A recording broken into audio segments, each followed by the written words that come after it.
everyone. Welcome to Season 4 of Meaningful Makeover, Virtual Edition. We were just chatting about some of the past seasons and reflecting on what we really enjoyed most about them.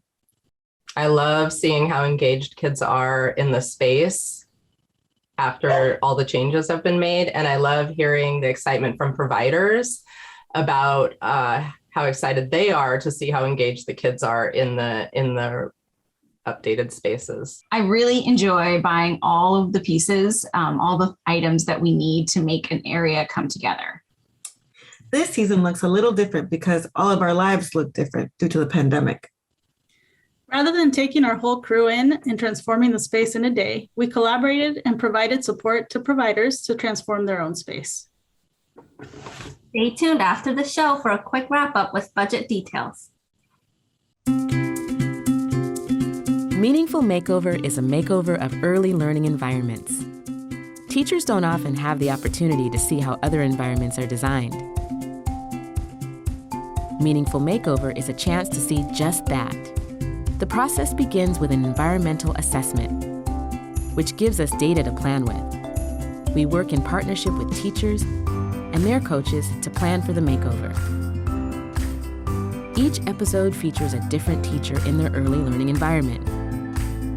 You'll see how our environmental experts make over different areas, why they're making those changes, and how the design promotes learning opportunities. We do this on a small budget and by leveraging existing and community resources so that these are relatable changes that teachers feel they can actually do. The show is full of tips and ideas for making affordable, small changes that have a big impact. Welcome to Meaningful Makeover! So hello, Brandy. I'm Jamie Phillips Jimenez, and I'm here with my co-host, Diana Simmons. So great to meet you, Brandy. I'm really excited to talk to you today. Nice to meet you as well. I'm excited. I've owned Brandy's Buddies for over 17 years now. I have an amazing group of kiddos, very busy. Several extra needs, definitely not like any other childcare friends that I have. I tend to draw kiddos with extra needs. I have the time and patience to sit there and figure out each kiddo and what's going to work best for them. Because we are like a true family childcare. These people are my family, not by blood or anything like that, but they are my family. And these babies start with me, and most of them stay until they're in middle school. I just want the kiddos just to know how important they are. That's just it. I'm so sorry. You're totally fine. I hope that our makeover can help show them how important they are, and we can do something really cool that they really love. Oh, they're pumped. They're excited. Do you use a specific curriculum? We like to get dirty. So any type of curriculum that's gonna make a mess. What are your hopes for this makeover? What do you want to see?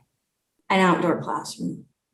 Everything outside. At the old house, we used to have the kiddos run laps first before we sat down to try to do any type of preschool, because it's what they needed. And I have one little guy, before he even comes in, he goes out front and we run a little bit, and then he's okay to come inside.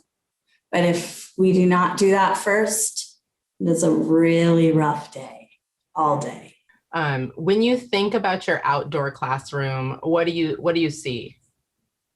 What does that look like? I want a garden. I want an edible garden where they can grow, and they can grow what we're growing. We can talk about it. We can dig in the dirt and get that sensory stuff.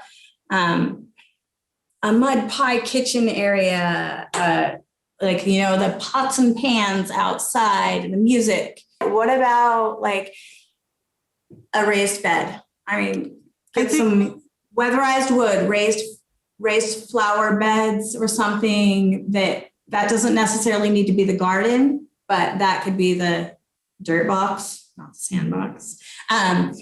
Things like that. maybe a little greenhouse. I mean, we have rain gear, we have rain boots. I supply all of it. All of those things are all things I've dreamed of. And now I actually have the space to have the garden and have all of these, but it's really hard to get started. So I actually think those are great ideas. And I think that's something that we can definitely look into doing. I think that sounds really doable. So excited to work with you and your kiddos and get to see how they like everything. It was so great to meet you, Brandy. you also, thank you all so much. It's an amazing opportunity. Hey, Brandy. Today we're going to talk about an outdoor makeover. Yes. It's our first one ever. So we're going to need your help to make sure we get this right. What we came up for targets for your makeover are to create a gardening area, to enhance your outdoor classroom, and also to consider a curriculum. All right, so here's kind of a look at your space right now. So we're going to really be counting on you to probably take some measurements. So what do you think about a greenhouse gardening area and putting up a greenhouse where the kids can actually go inside and you can have gardening year round in there? So I'm actually looking at larger than your large, just because with all of the things going on and the pandemic and everything, it's just more of a push to be outdoors, have a way that they can stay warm but still be outside. What are you envisioning happening in this space? Okay, so if we do something like this, I think right now the goal would be to have the indoor gardening area. Okay. Now, what would you like to have inside of the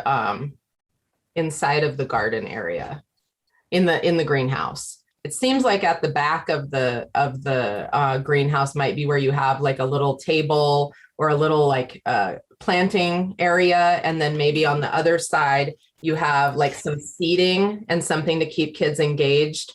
And then you have kind of planters on both sides towards the front where kids can actually plant things and harvest them. Yes, I think that sounds perfect. Okay. And what type of plants are you thinking about growing? Edible plants? That's always been, flowers and things are great, but I am definitely someone, it makes more sense to do edible.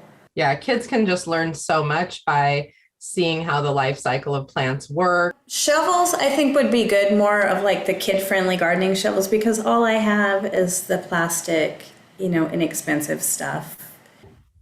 And we have materials also. We leverage our community resources too. So sometimes we get stuff for low or no cost to build on the funds that we have to do the makeover. So that's kind of the fun part, is everybody kind of pitches in and looks around for materials that we can reuse for the makeover. Okay, let's move on from greenhouse plan. That's the fun thing. Okay, so enhancing the outdoor classroom. I kind of started a list of fine motor, art, STEM, music, considerations about supervision, and risk assessment. I think that as far as the risk, other than kids being kids, then it happens because sometimes we trip over our own feet or things like that. I think we're okay there. How do you see the layout of the space going? So that we're on like a hilly area. So there's different parts of the yard that are raised. So that's why those pavers, I have a feeling they have another name, but the pavers are around that bark chip area. I'm not sure if you've seen that.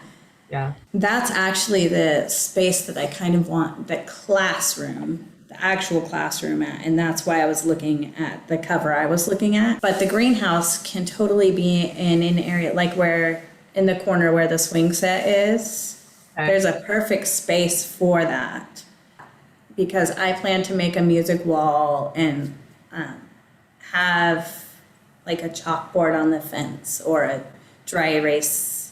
You can get a sign, and then so that we're actually teaching everything outside. So I hear you talking a lot about natural materials. And I know we did talk about the music wall and using like pots and pans and recycled things, but I actually have some plastic music materials that attach to a fence. There's like a couple drums and different things like that that are needing a home. Would you be interested in those, or would you rather stick with the pots and pans idea? Either way. That's totally fine.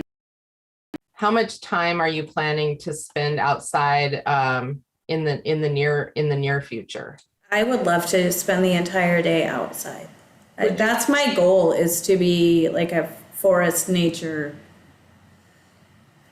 So we could potentially provide or get some type of hand washing station outside, acceptable for licensing for just outdoor whatever, because you'd be able to clean off any dirt, and then you could use hand sanitizer if you needed to, for example. If for outside, what other areas do you already have portable equipment like balls and things like that for gross motor?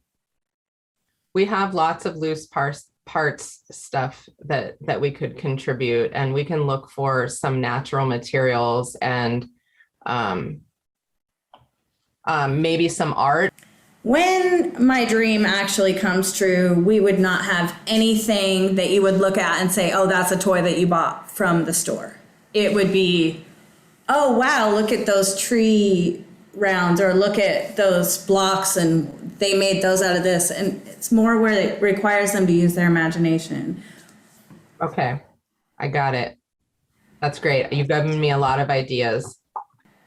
Well, another thing to consider is a curriculum that can help you go in a direction and help you kind of lay out your activities for the day. So we say, what? Add a nature-based curriculum. Why? To promote measurable progress towards developmental milestones. The goal would be to enhance nature-based programming by adding a curriculum. And then our kind of reflection questions were, what experience do you have with nature-based programming, and how much time will you spend outdoors, which you already answered that question. Right. And yeah, I do not have a lot of experience yet, but it's something I've always wanted to do. So I'm going to do a little bit more digging, and if you agree, then we'll go ahead and probably try to get you a curriculum that you could add into your program. That would be awesome. And we're here with Aliza Yair, and she's going to talk to us today about nature-based learning. Welcome, Aliza. Hello. Pleasure to be here. Why are programs wanting to move into outdoor nature-based spaces? In the past few years, the research around the wide array of benefits that children receive from that type of education made it so that providers and early childhood teachers and people who are passionate about kids' development are really motivated to make this something that every child has access to. You know, I think one of the best things about learning from nature is that it is its own curriculum. And so coming to it with curiosity, wonder, awe, you know, children will, of their own interest, find things that they want to learn more about. And so you end up learning alongside children. You don't have to be a botany expert or a biologist to do nature-based learning. You just have to talk with children about what they're curious about and then go look it up. One of the first barriers is thinking that you don't have nature around. And while it might seem like that, that's not true. We do have some nature around, even if it's a dandelion poking through the concrete. If it can be daily access to nature, I think that's great. But if not, that's okay too. And so you can incorporate field trips, partnering with zoos or nature centers. And you can also do a lot to bring nature inside, you know, whether it's plants, you know, doing little plant experiments, having a little garden or a pet. The next barrier really is clothing. making sure that all families have those resources, whether you find them or you support families in finding them. So another barrier is the weather, but mostly for the adults. So children are very active and they will run around and create body heat. But adults, when you're standing around just like supervising, you can actually get a lot colder than children. And so making sure that as an adult you have what you need, or that you keep active during the day with children, will go a long way to making your experience better, and probably the children's as well. So tell me a little bit about any equity issues that you've seen over time with nature-based programming. Yeah, so there is a national association called the Natural Start Alliance, and they have been doing surveys of nature-based preschool programs around the country. And they found that, it's predominantly upper middle class or upper class and white families who are able to attend. This is for a number of reasons, some of it cultural, but most of it financial. There's also the barriers of, understanding what type of gear that your kids need to be wearing, or different cultural concerns about being outdoors or muddy, and kind of what that means for what kind of state you're in when the child comes home from childcare. So how is the risk management thing going? Like, I think people, when you think about outdoor play, a lot of times people go to, oh my gosh, are they climbing trees? yes. See, Jamie. Sometimes. Yeah, sometimes children are climbing trees.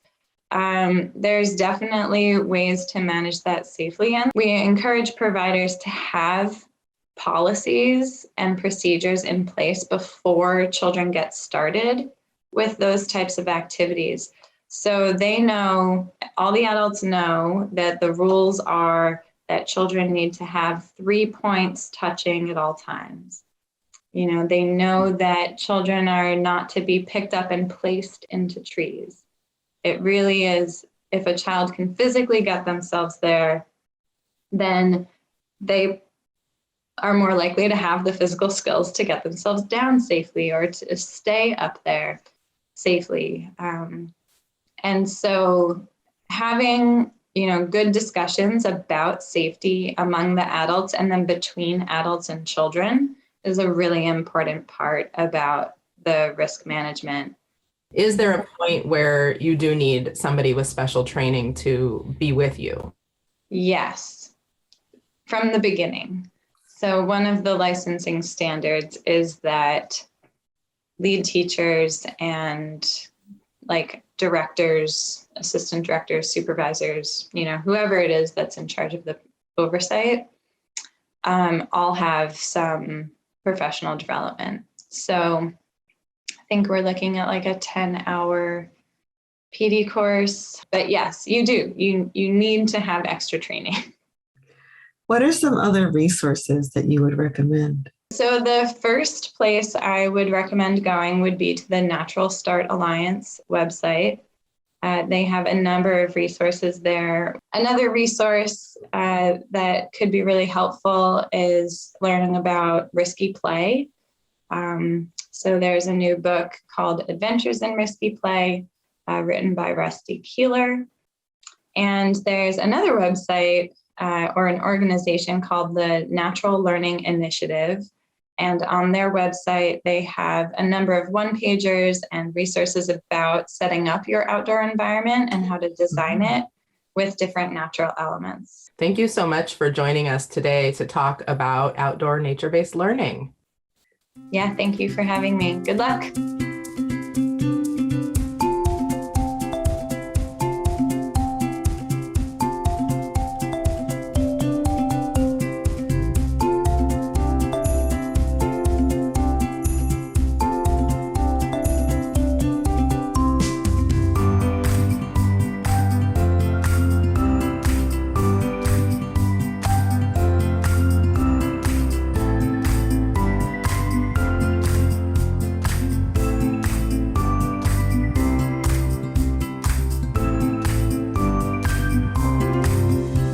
This is a sensory path. Brandy mentioned this that she would love to have.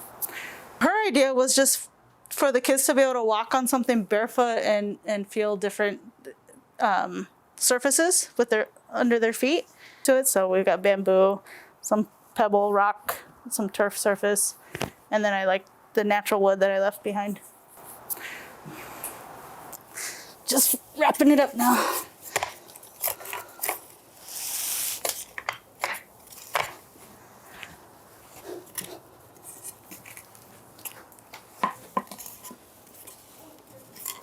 So Brandy is trying to move into more of an outdoor program, but one of the challenges with that is cleaning hands without having to go inside. So we got her this portable sink, which is something she wanted.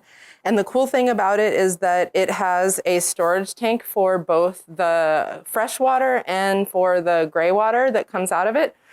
So you can dump that out far away from where the children are rather than just having it come out right there near where they're playing. So I'm really excited that this will help her be able to spend more time outside. And it has a built-in step, which is pretty cool too. And a little soap dispenser.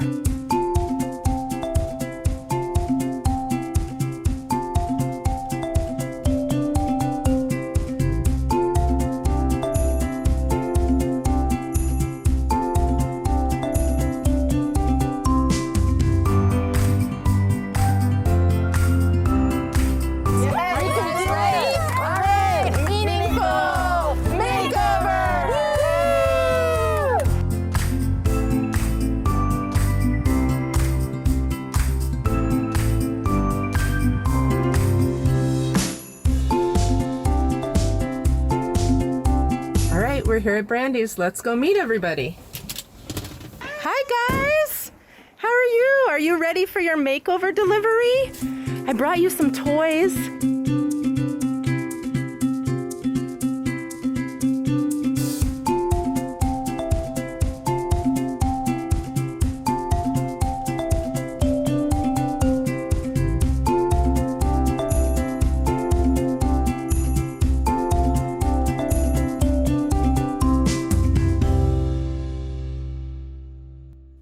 How's it going, you guys? Hi.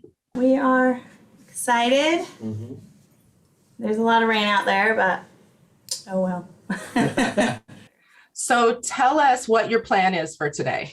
We've already started removing some of the old stuff and spraying it so we can move it inside, so that they have an indoor gross motor. And then, yeah, the greenhouse is the thing we want to tackle first.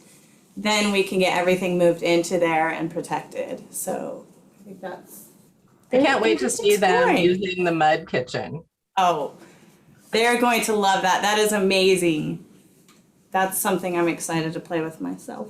Sure that Elaine built that with her own hands? Yes, I heard. Awesome. That is awesome. You did a great job. Thank you. Thanks. So I wondered if you wanted to talk a little bit about curriculum. So when we were looking for a curriculum, the main curriculum that people are using in outdoor programs here in Washington that I'm aware of is creative curriculum. I just somehow got it on my TS Gold. Yes, it is a part. So Teaching Strategies Gold is the assessment that goes along with the creative curriculum. And so you already have? I do. And the other thing is that in Washington, we have 29 federally recognized tribes, and they put together a curriculum called Since Time Immemorial. And it also has all of the curricular activities there. They need to be printed and so on, but it does have a scope and a sequence. And they are really great because they help kids learn about the environment here in the Pacific Northwest and about the tribes on whose land we're living. Right. That's awesome because that's something we talk about all the time. Yeah. I'm so grateful you guys have given me that foundation to get this started. We don't want to keep you from your adventure, and we're scheduled to check in again a little bit later today. All right. We'll see you guys soon. Good luck. Thank you. Bye. The greenhouse did take most of our time. I bet. But we put the raised bed over there. I think it's a lot smaller than we realized. So we can send along a few more of those raised beds, if there's something Or else. not. Yeah, I'm thinking maybe we should build our own, just because I'll be honest, I'm very grateful for that, but I do not think it's going to hold up at all. So if there's a way that we can tell viewers, like if you have somebody handy, here's a great way to do it. And if not, here's a better choice than X. And depending on where they live and what the climate is like, you know. I don't know anything about all that stuff. So if I go on this website and order 2x4s, what am I ordering? I would say just the 16-foot Okay. ones. How many? Say like 4 16-foot ones. Okay. But if we do the 16-foot, how many would that make? If you got 4, that would make a few beds. It would make a few good ones too. But we did get the mud kitchen set up. Yay! That looks awesome. And we weren't planning to put it there, but it just made sense. Yeah, it looks Right, great right. right there. On the greenhouse. So we have that all set up. I had things out just so that it looked cute for you, but we'll definitely want to cover most of it back up. And this will also have some seating in here, just a couple of seats. And then we have a few more tables, so we could potentially add. And then we're trying to figure out where we should put the hand washing station in this area. Probably by the You have a birch spot tree. where they're gonna eat snack and stuff. Oh, that's a good idea. Right.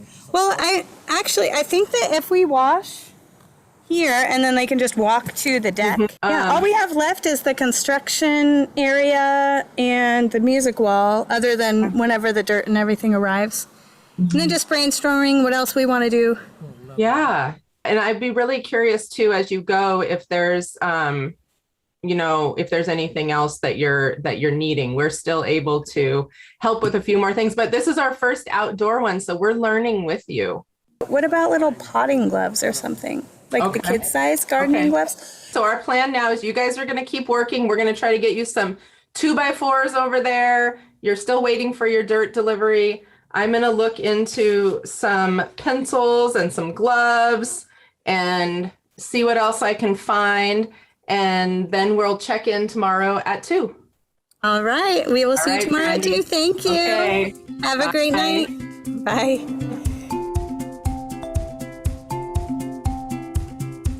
How are you doing? We're okay. Hunter's finishing up the planner's boxes, and everything else is, well, done for now, but there's a lot more we're going to add to it. So We got garden gloves on their way. We've got we got an outdoor nature-based learning resource book. I have all these ideas and you're grabbing a bunch of it, so I appreciate it. Yay, that is so awesome to hear. Yeah, I'm just very excited. Told my daughter, I'm not very good with words, but I am so grateful and so excited. And now I just want them to come and see it all. You see it? We got the tree rounds. Oh, I love it. So it's kind of set where the bigger ones will be sort of the table and seats, and we'll be moving those around the yard. We were just trying to figure out where to have them, for now. So Because will some of you them do will- like a circle time area with them? Yes, we can do that. So we have another area set up there. And then we brought a couple of the tires out and just put some plants in there that we'd already had so that you can kind of get a feel.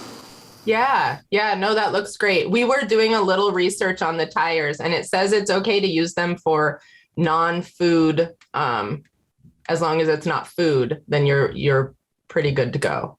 Okay. Oh, that looks great. Look at that. It brought nature into it. It's a tree that will need to go anyway, so we weren't hurting it. I love it. That looks so fun. I can't wait to see the kids making music there. And of course, we'll continue to add to it. Yeah. So can that is your see. music wall then. It's your That is our music tree. Music tree, I love it. And then we just have everything in here waiting for everyone to come play. I have more books on order as well, and more learning supplies. So It's we're not looking using this. amazing. Is that the walk path over there? Did we? Oh yeah, I just totally skipped over that. I just felt like it should be right there into the archway. Yeah. And it guides them to go that way. I think it looks great right there. You've been doing outdoor learning for quite a while. I grew up on 38 acres, and I always dreamed of my kids growing up in something like that, and that just wasn't a reality at the time. So anything I could do for the children to get them outdoors and learning that way, writing in the dirt, making art with sticks, making letters with sticks, showing them all kinds of different things that you can use outside to learn. And we didn't have this space before, so we were going to a lot of farms and things like that. So really anything so that they can see how the farmers work outside, what they do. So you were exploring the environment around you and checking out the different outdoor environments and farms and things like that. I think that's a great tip, especially for people that might be, there are even family childcare programs that are in apartment complexes or other things like that, where they don't have the option of creating their own outdoor environment. But also at the parks even, having them go beyond the playground and look at everything else out there, checking the trees out, what type of birds are in the trees, what type of animals, the leaves, everything about nature. So I was wondering, have you ever encountered parents that were not comfortable with their kids being outside or not getting messy? And do you have any tips for getting past that? I have our own little personal page that is specific for families. No one else has access to it. And then they can go through the past things that we've done and see, oh, wow, they're getting really muddy. And that just means we have a bath, or maybe we go straight home before we go somewhere. But look at what they're learning. Look at what they're doing and how happy they are and confident. They're so confident. And we're very big on, I do not have the families purchase anything. So I purchase the rain boots, I purchase the muddy gear, and then all of the families have now realized how amazing it is if their child grows out of something to bring it, and we just distribute it through the families, or we keep extra sweatshirts here, extra rain boots, things like that. So I guess it's almost, I don't know, it's built a tighter knit community in our little daycare family. By providing that to everybody, it's an equity support, because you're making sure everybody has access to the same materials, and everybody can stay dry and comfortable. I think all of us are just so impressed with all the work you've been doing and how much support you've been providing your families. So I hope you feel the love. I do. I appreciate it very much. Sometimes I question myself, but everybody knows what we're here for. So it's all about the babies. I'm grateful for all of you for helping kickstart this for us. Awesome. Thanks so much, Brandy. Okay, sounds good. Thank you, ladies. Awesome. Bye, Brandy. So at Brandy's Buddies, our 3 focus areas were to create a garden area that the kids can help with, to enhance the outdoor classroom, and to provide curricular supports for outdoor nature-based learning. Let's hear from Elaine about the budget for this episode. With a budget of $1,800, we had several big ticket items we wanted to make sure we purchased for Brandy's program, and some items we thought we could make or have donated. Let's take a look at what we got. Our big purchases for Brandy were a greenhouse, hand washing station, supplies for raised beds, and some edible plants. We rounded it out with a few other materials. We purchased seeds, gardening tools, gloves, and soil. We also purchased materials for our DIY sensory path and other materials to use in all the learning centers.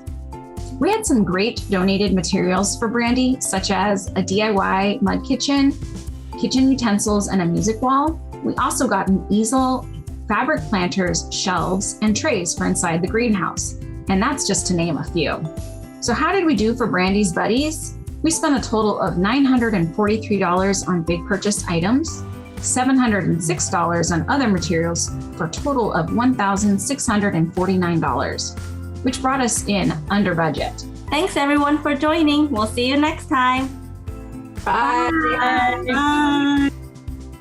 Hey everyone, it's Dieta from Meaningful Makeover. Today we're going to make a watering can out of a milk jug. So I already have my milk jug here and I've already rinsed it out with soap and water to make sure it's clean. The next step is to remove the labels. I've removed most of them. There's one little label left on this one. There we go. And then if you want to remove any lettering that is on your milk jug, you can use one of these melamine sponges. So they work really great for getting out all kinds of stains such as marker or crayon on tables or other surfaces. And anyway, I highly recommend them. So the next step after removing the lettering and the labels is to drill some holes in the cap. So this is where the water will come out. So I'm using an 1/8 inch drill bit and I'm wearing my safety glasses. And I'm just gonna give you an example. You wanna make sure you hold this steady. And you wanna go in and then all the way back out so you get a nice, good, clean hole there.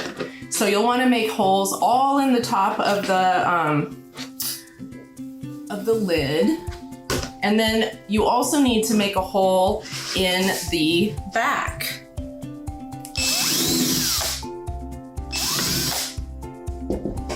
So that way the air can flow through. So I've got one that I already drilled all the holes in, and I have a very thirsty plant. So here we go. We've got our thirsty plant. We've got our milk jug that has all of the holes drilled in it and also a couple of little holes here in the back so the water will flow. Let's see how it works. Oh, this is a thirsty plant. All right, all around the edges. So you don't want to overfill these, but it's a really great and easy way for kids to be able to participate in helping take care of plants indoors and out.